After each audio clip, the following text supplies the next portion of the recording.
السلام عليكم ورحمة الله وبركاته. أهلا بكم طلابي وطالباتي الأعزاء، طلاب قناة عالم الرياضيات مع مس مديحة حمدي. النهاردة بإذن الله هنقدم لكم التوقعات لشهر أكتوبر، وبإذن الله يا حبايبي تطلع إن شاء الله هي التوقعات الصائبة، وبإذن الله إن شاء الله بالنجاح للجميع. أول سؤال بيقول: ما تقدير العدد الجذر التكعيبي ل30 لأقرب عدد صحيح؟ طيب، يعني ايه الكلام ده؟ الكلام ده معناته ان انا عايزة هنا الجذر التكعيبي هنا لل30، عايزة اعمل له هنا عملية تقدير. هعمل له عملية تقدير. فدلوقتي طبعا عشان خاطر نوجد القيمة دي بنشوف هنا الجذر عندنا، الجذر التكعيبي هنا لل30، اللي قبلها واللي بعدها. اللي قبلها بيكون جذر 27 تكعيب، واللي بعدها بيكون الجذر التكعيبي هنا ل64. فالجذر التكعيبي هنا لل27 هو 3، والجذر التكعيبي هنا لل64 هو عندنا 4. فطبعا 30 أقرب إلى هنا 27، فالاختيار عندنا هيكون هنا رقم ج.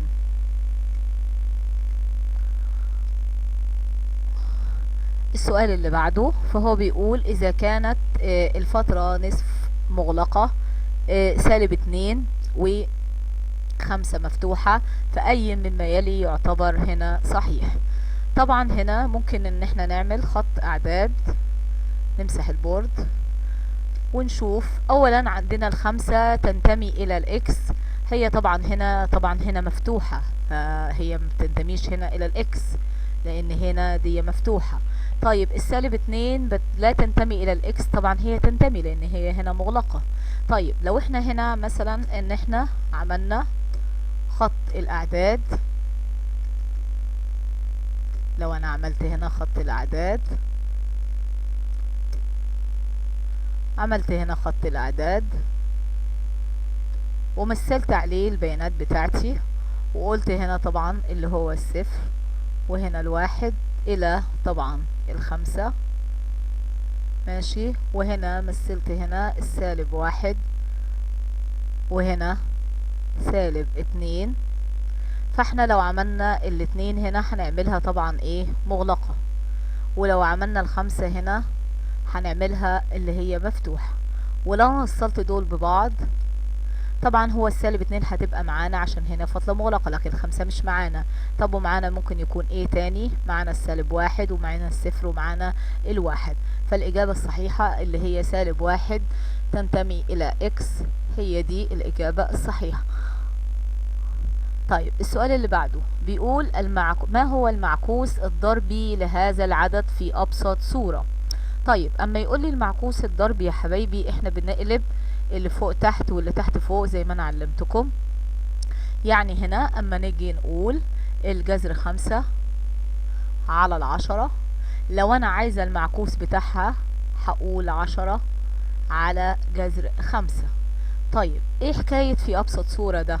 طيب احنا لو عايزين نخلي هذا الرقم في ابسط صورة بنخليه ازاي؟ 10 على جذر 5. لو تفتكروا يا حبايبي ان احنا كنا بنضرب في العدد ده في المقلوب بتاعه جذر 5 على جذر 5، تمام. فهنا بتبقى 10 جذر 5، وهنا جذر 5 في جذر 5 ب5.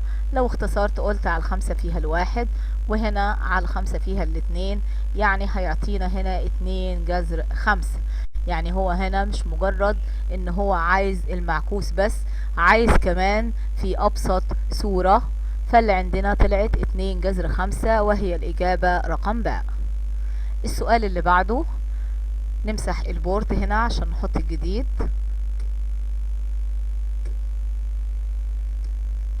طيب بيقول: اذا كان عندنا x ناقص جذر 20 يساوي 3 جذر 5، فإن قيمة الx. احنا عامة نوعية المسائل اللي من الشكل ده، لو انا عندي مثلا هنا رقم، مثلا انا همثلها لكم عادي، هنا مثلا 3 وهنا الناتج عندي هنا كان 5. في العادي ان احنا كنا بنجمع الرقمين دول زي مع بعضيهم علشان خاطر يديني قيمة الاكس. يعني هنا 5 زائد 3 هتبقى ايه؟ 8. وهما نقول 8 ناقص 3 هتدينا ايه؟ 5. هنا هنعمل نفس الحوار بالظبط علشان خاطر نطلع القيمة بتاعة الاكس. نمسح البورد هنا وننتبه لحل السؤال ده كويس جدا. حبايبي احنا عارفين علشان نجمع جذر مع جذر لازم يكون المجذور واحد.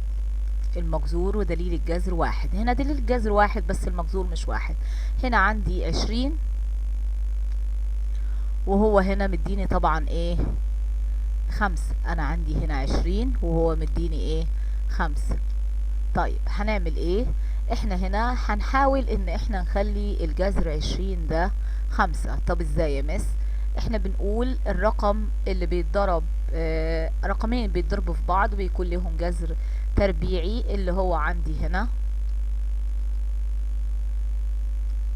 5 في 4. طبعا 4 ليها هي الاتنين جذر 5. يبقى كده بقي في تشابه ما بينهم، انا اقدر اجمعهم بكل سهولة. وهنقول زائد 3 جذر 5. فهنجمع هنا 3 و2 هتبقى 5 جذر 5. 5 جذر 5. طيب يا مس هنا مفيش في الاختياري خالص 5 جذر 5. نشغل دماغنا شوية بقى. ندخل عندنا هنا الخمسة جوه، واذا دخلت الخمسة جوه هتبقى بكام؟ هتبقى عندنا هنا ب25.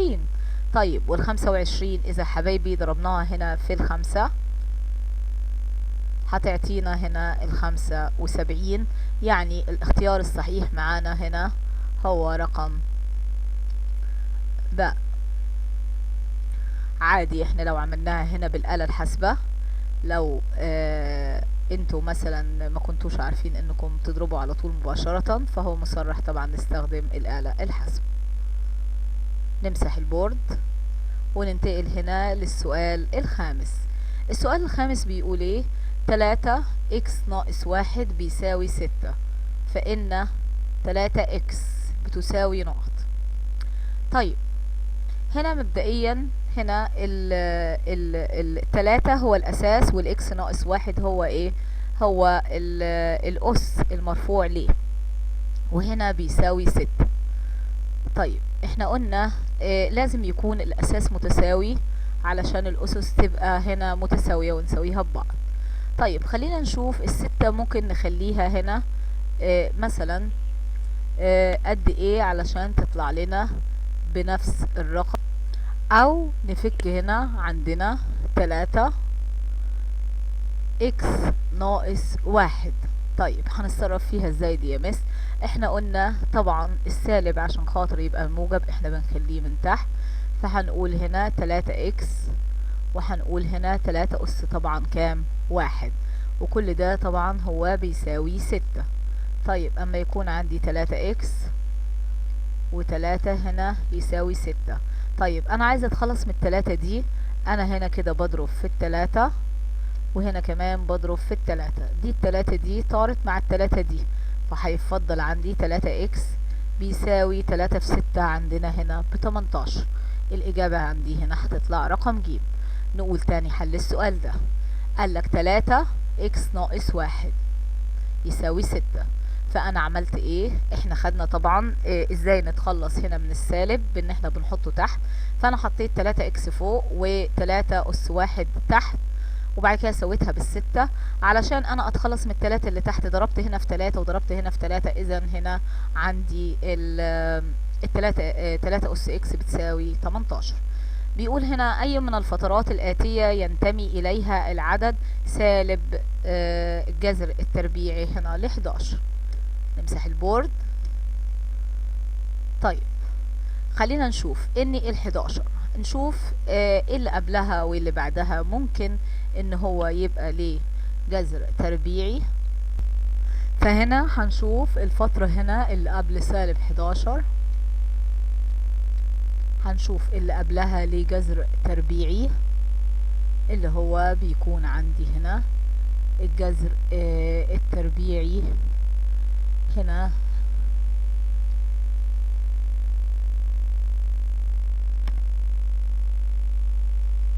ل9، ونشوف اللي بعدها. طبعا بنحط السالب من بره عشان هي عندي هنا سالب، وهنا ايضا هنحط الجذر التربيعي هنا معانا ل16. تمام، دي هتطلع عندي بسالب 3 ودي هتطلع عندي بسالب 4. اذا السالب جذر 11 بتنتمي هنا للفترة المغلقة ما بين هنا السالب 4 والسالب هنا 3.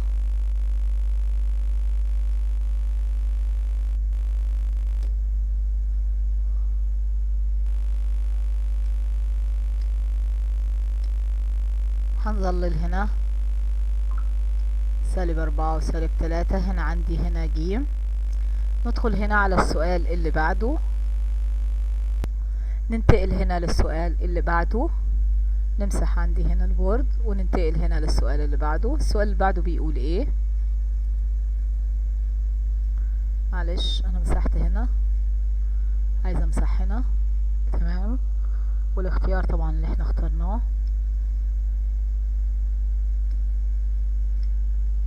تمام، اذا كانت a في x جذر 3 يساوي 1.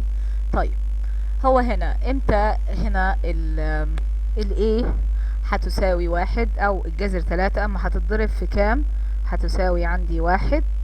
هنقول اني هنا اي عدد في معكوسه الضربي هنا بيساوي عندنا 1. فعندنا هنا الجذر 3 اذا ضربناها في انهي عدد من الاعداد الموجودة عندنا هتطلع هنا بالقيمة دي. بص هنا على القيم اللي عندنا،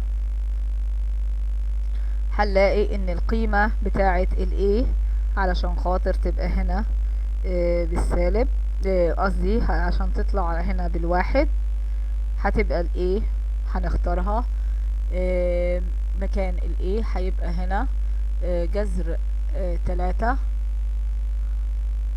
فالإجابة طبعا هتطلع عندنا هنا جذر 3 على 3. طيب ليه يا مس ما اخترناش 1؟ الواحد لو كنا ضربناها هنا في 3 كانت هتطلع جذر 3. جذر 3 لو كنا هنا مثلا ضربناها في 3 كانت هتطلع لنا هنا ب3 ايضا. لكن هنا بنقول اللي هو وايضا السالب جذر 3 هنا ما كانتش برضو راح تنفع، فبنقول هنا جذر 3 هنا على 3 في جذر 3.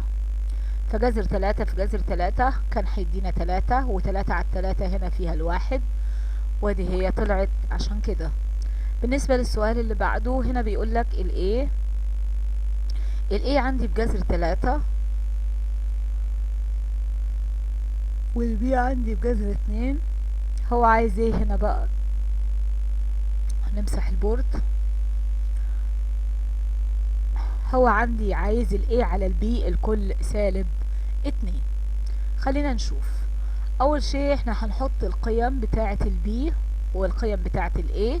قيمة ال B عندي هنا بجذر 2 وقيمة ال A هنا عندي بجذر 3، الكل مرفوع لسالب 2. طبعا اي هنا اس بيتقلب للسالب احنا طبعا بنعكسه علشان خاطر نخليه هنا بالموجب. فانا هنا لو عكست هقول هنا بجذر 3 على جذر 2 الكل تربيع ايضا. طب لو ربعت ال3 هتطلع هنا عندي ب3 ولو ربعت ال2 هتطلع عندي هنا ب2 صحيح. يبقى الاجابة الصحيحة بتاعتنا 3 على جذر 2 اللي هي رقم أ. نيجي هنا للسؤال رقم 9. نمسح البورد عندنا عشان نعرف نشوف 9 هتطلع ازاي. اذا كانت عندي الاكس بتساوي الجذر التكعيبي ل5 زائد 2 والواي تساوي الجذر التكعيبي ل5 ناقص 2، عايزين هنا اكس زائد واي الكل هنا تكعيب. طيب هنعملها ازاي دي يا مس؟ اول شيء احنا هنحطهم طبعا ما بين اقواس علشان خاطر نرفعهم ونجمعهم في نفس. اول شيء احنا بنبتدي طبعا هنا بنحط القيم علشان خاطر هنا نجمعها هنوسع هنا عندنا البورد شوية علشان خاطر يقضي المسألة.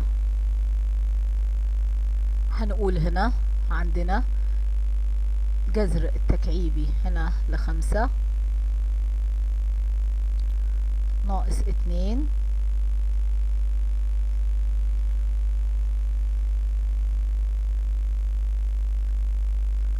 وهنا عندنا الجذر التكعيبي ل5 زائد 2.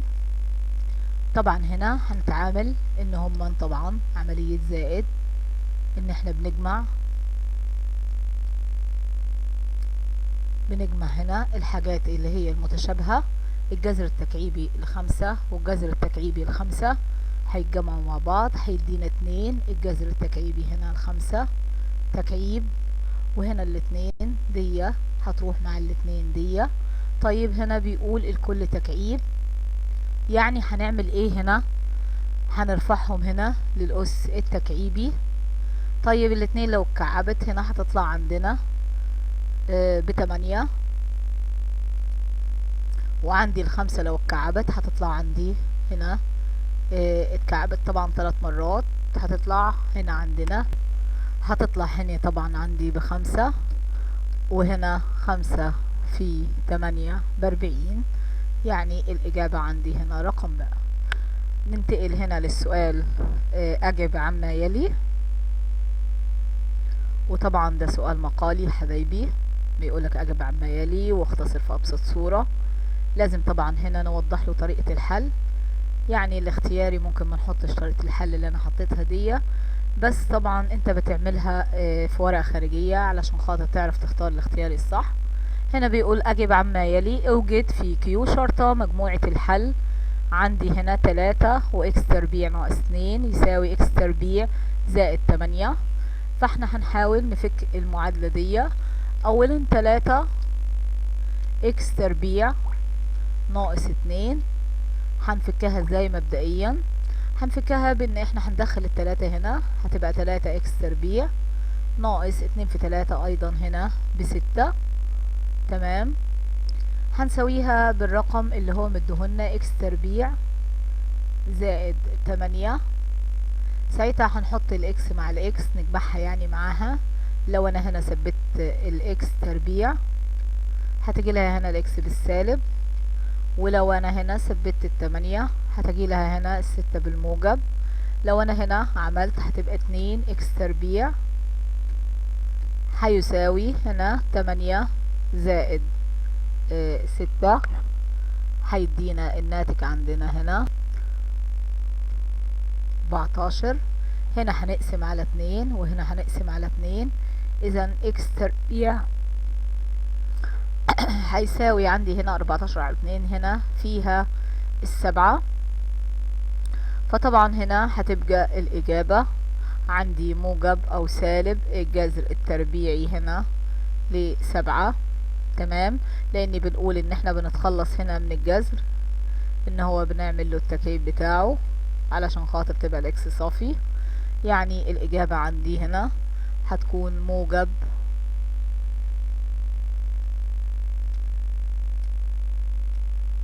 هتبقى عندي موجب أو سالب الجذر التربيعي ل7. فدي بتنتمي لكيو شرطة طبعا، لأن الجذر التربيعي ل7 ما فيش جذر تربيعي ل7 ولا حتى كمان تكعيبي. نمسح البورد عندنا. ننتقل للسؤال اللي بعده، بيقول إذا كانت -1 مغلقة و5 مفتوحة اللي هي ال A وال B، عندي 2 و7 والاتنين مفتوحين، فأوجد على صورة فترة A فرق B. مبدئيا ان احنا لازم يا حبايبي نرسم خط الأعداد علشان خاطر نقدر نرسم الفترة ونطلع منها أي حاجة احنا عايزينها. نرسم خط الأعداد وعليه البيانات بتاعتنا. هو هنا عامل لغاية ال7، فاحنا ممكن نعمل هنا 0 وهنا 1 2 3 إلى ال7 طبعا علشان خاطر المكان هنا مش هيقضي. وهنا هنقول هنا -1 -2 وهكذا. فهي هنا لغاية -2. طيب هنبتدي نرسم الفترات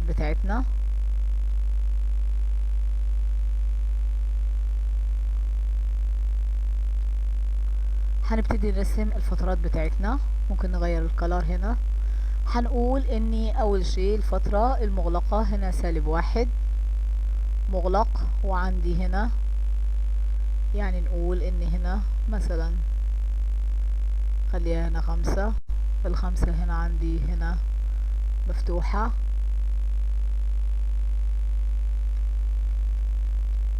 طيب وعندي هنا 2 و7 والاتنين مفتوحين، 7 مفتوحة، وعندي ايضا هنا الاتنين مفتوحة. نعملها من تحت، خلينا نعملها بلون تاني علشان تبقى ظاهرة. نعملها بلون تاني معلش. عند الاتنين مفتوحة وهنا 7 مفتوحة.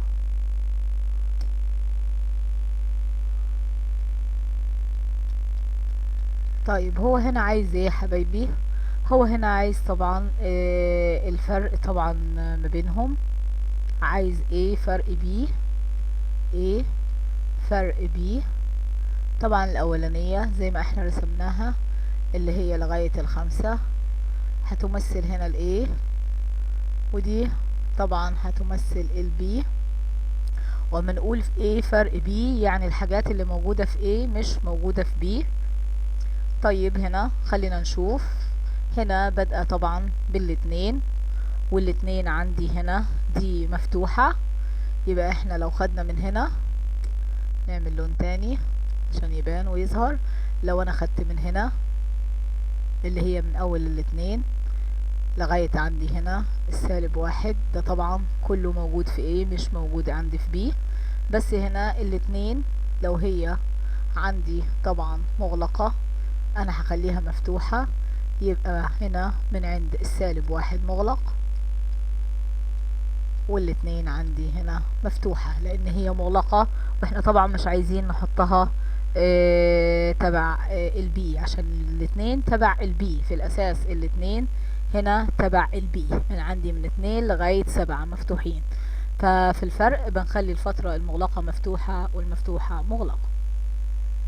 ننتقل للسؤال اللي بعده. يبقى هنا عندي -1 و2 هتبقى ايه مفتوحة.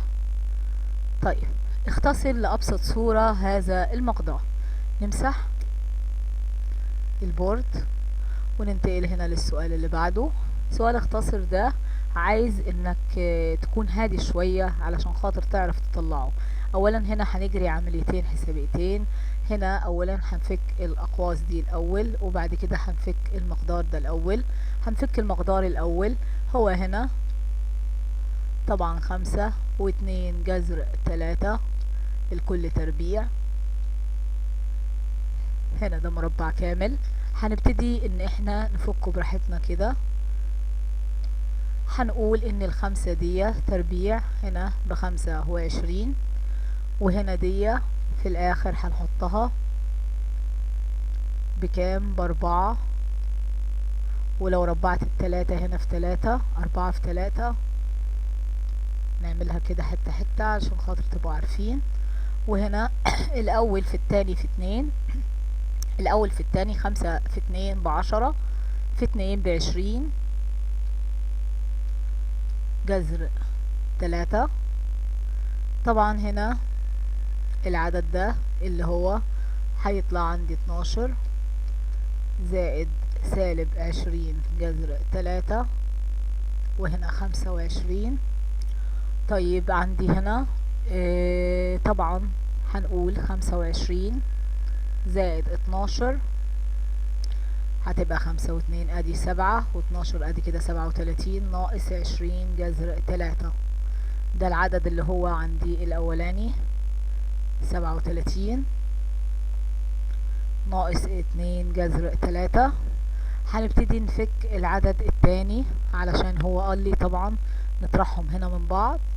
يعني انا حبيت اني انا اجمع الارقام الاولانية عشان ما تبقاش بالنسبة لي في لعبكة في المسألة ان انا اجمع ارقام كتير مع ارقام كتير. الجزء التاني طبعا بيتم تبسيطه ان انا هنا بضرب الجذر 3، مرة هنا بضربها في الواحد ومرة هنا بضربها في الجذر 3. يبقى هنقول جذر 3 وواحد زائد جذر 3. فهنا هبتدي هنا هنقول جذر 3 وجذر 3 في جذر 3 هيبقى هنا عندي ب3. هنبتدي هنا نجمع طبعا الارقام دي على بعض. السالب هنا ما هيخش المسألة، هيغير الاشارات طبعا في كله.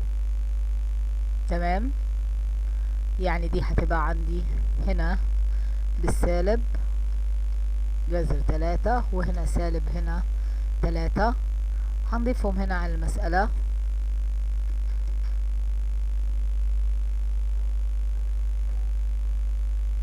طبعا هنا الإشارة اللي محطوطة عندي هنا بالسالب ما بينهم هما التنين. يبقى هنبتدي نطرح هنا اللي هي الحدود المتشابهة. هتطلع هنا طبعا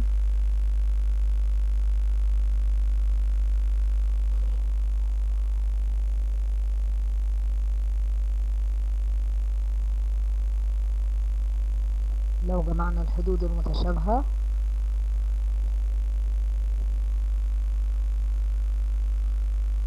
يبقى هنا 34 سالب 21 الجذر التكعيبي هنا ل3، وهو ده الحل النهائي. يعني هنا هتطلع عندي 34 سالب 21 جذر 3.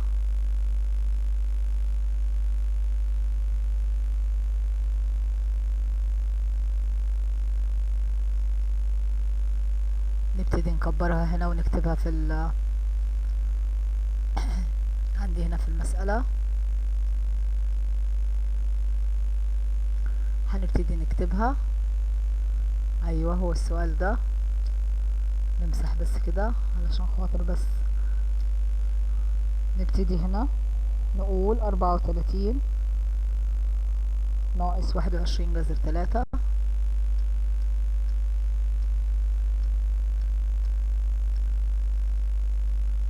السؤال اللي بعده بيقول إذا كانت الواي بواحد على جذر 5 ناقص 2 والإكس بجذر 5 ناقص 2، أوجد في أبسط صورة إكس ناقص واي الكل تربيع. خلينا نشوف. طبعا مسألة زي كده علشان خاطر أنا بقول إذا كانت 1 على جذر 5 ناقص 2 والإكس بتساوي جذر 5 ناقص 2، اوجد في ابسط صورة اكس ناقص واي. طبعا عندي هنا انا الواي هي عبارة عن كسر، علشان اتخلص من الكسر ده واقدر اجمعه انا هنا بضرب في المرافق. بقول هنا 1 على جذر 5 ناقص 2، هنضرب هنا في المرافق.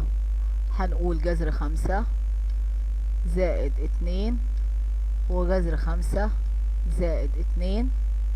فهنا ده هيديني جذر 5 زائد 2، وهنا 5 في 5، هنا جذر 5 في جذر 5 ب5، وسالب في موجب هنا بسالب، و2 في 2 هنا ب4. هيطلع عندي طبعا جذر 5 زائد 2 دي زي ما هي، و5 ناقص 5 ناقص 4 هتدينا 1. يعني الإجابة عندي جذر 5 زائد 2. هو ده اللي هنبتدي ان احنا نطرحه من الواي.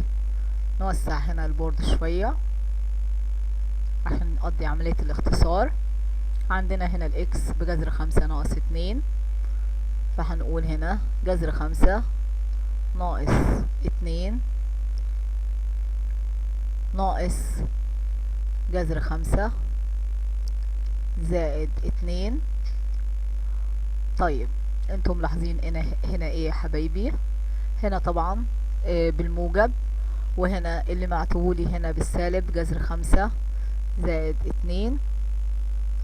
وهنا هنطرح ده من ده وهنغير عملية الإشارة في الواي. هنا دي هتبقى جذر 5 ناقص 5، وهنا دي الإشارة دي أيضا هتتحول هنا لسالب، لأن السالب هنا بيدخل على المسألة طبعا، هنا بيغير هنا لأ ده طرح، معلش أنا أسفة. يبقى هنا يا حبايبي مجرد ان احنا هنعمل كده هنبتدي ان احنا نطرح